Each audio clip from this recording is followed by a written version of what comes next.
Radio Diam, qui est aussi un homme de médias. Je reviendrai sur tous les invités, mais il y aura aussi des critiques.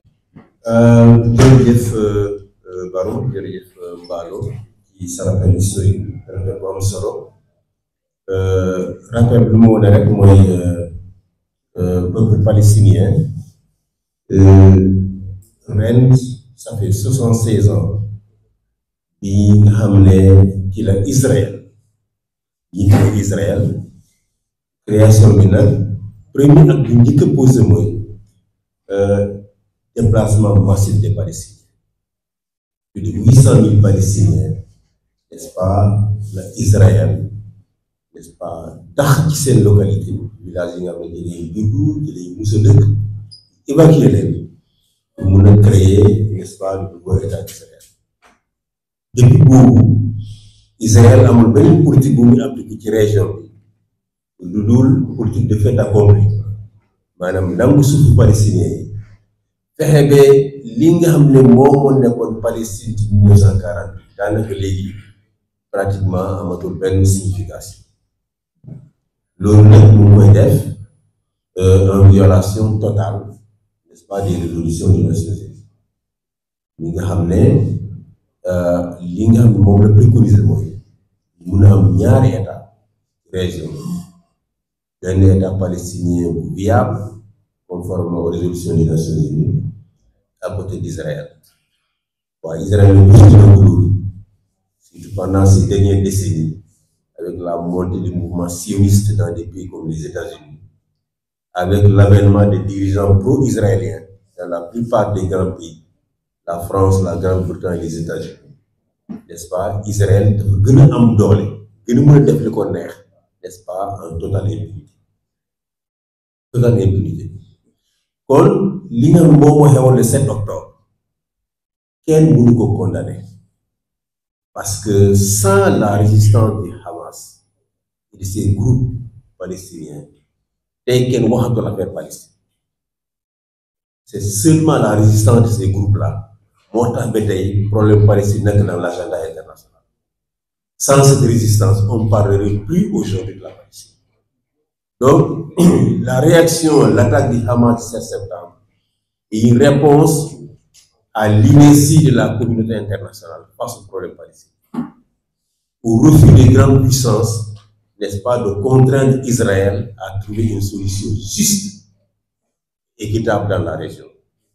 Donc, quel monde condamne le Hamas? Tu condamnes le Hamas, ça signifie que tu demandes aux Palestiniens d'arrêter de lutter. On ne peut pas leur demander d'arrêter de lutter alors qu'ils sont persécutés depuis 1948. Évidemment, après cette attaque, évidemment, il riposte au niveau international. Parce que la guerre a des lois.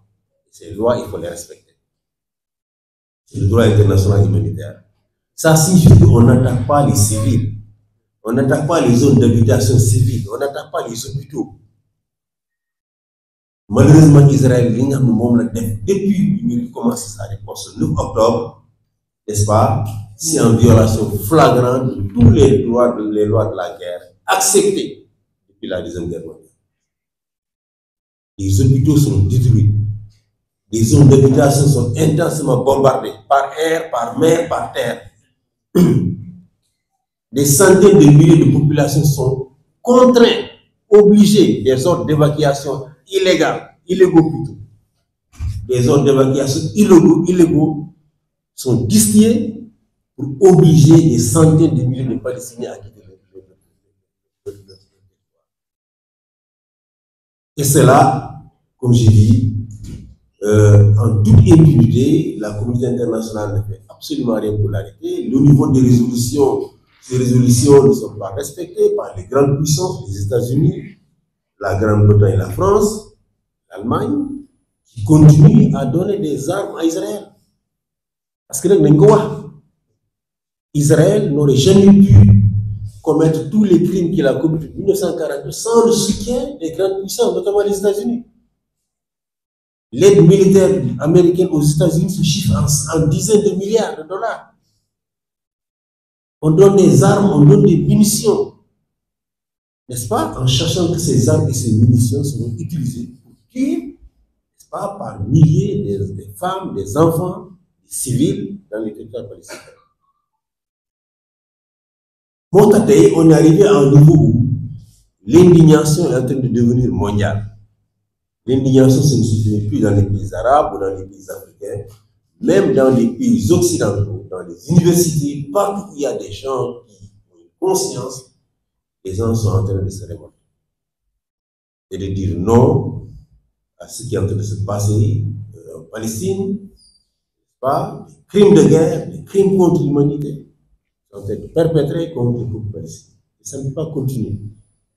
Ça ne peut pas continuer. Il est important que partout, que les personnes élèvent leur voix, dénoncent. Comme l'a dit Mbalo, le Sénégal n'a jamais été en reste. Depuis l'époque de Senghor, le Sénégal a tout le temps été, n'est-ce pas, sur la ligne de front dans la défense des droits du peuple palestinien. Je crois que nous devons encourager le nouveau régime dans ce sens, n'est-ce pas, à prendre des initiatives courageuses comme l'Afrique du Sud. Des initiatives courageuses. On ne va pas demander d'arrêter les relations diplomatiques avec Israël, mais on ne doit jamais sacrifier le soutien du Sénégal au peuple palestinien au nom d'un quelconque intérêt économique, militaire ou sécuritaire. On n'en a pas le droit. C'est un héritage qui date depuis la période senghorienne. Cet héritage doit être entretenu par le régime actuel. Nous exhortons le régime à prendre des initiatives de la même manière que l'Afrique du Sud en a pris pour faire entendre la voix du Sénégal face à ce qui se passe en Palestine et qui est inacceptable. Et nous devons encore plus nous organiser. C'est bon de faire cette conférence de presse, mais peut-être pendant le mois de juin, une grande démonstration de force ici à Dakar. Nous avons mobiliser les Sénégalais. Je crois que la cause palestinienne ne cause pas mobiliser les Sénégalais. Donc il faut vraiment que on montre à l'État du Sénégal que le peuple sénégalais soutient le peuple palestinien et que nous avons une initiative, n'est-ce pas, en faveur des droits du peuple palestinien. Là, je vois encore une fois que l'hypocrisie des pays occidentaux ne peut pas continuer. Il y a de l'hypocrisie. Aujourd'hui, des pays comme la Belgique, tous ces pays-là, les lois qu'ils ont prises sur la compétence universelle pour arrêter les dirigeants africains et arabes qui commettent des crimes contre la population. Mais dès que Netanyahou et les Israéliens ont été visés, certains pays ont révisé leurs lois pour empêcher, n'est-ce pas, à la justice de leur pays d'arrêter les généraux israéliens. Aujourd'hui, la Cour pénale, elle est bloquée, n'est-ce pas, alors même qu'elle est activée pour poursuivre des dirigeants africains d'autres pays. On discrédite l'ONU par ses comportements. On discrédite la Cour pénale internationale par ses comportements. On discrédite le système international par ses comportements. On l'a fait.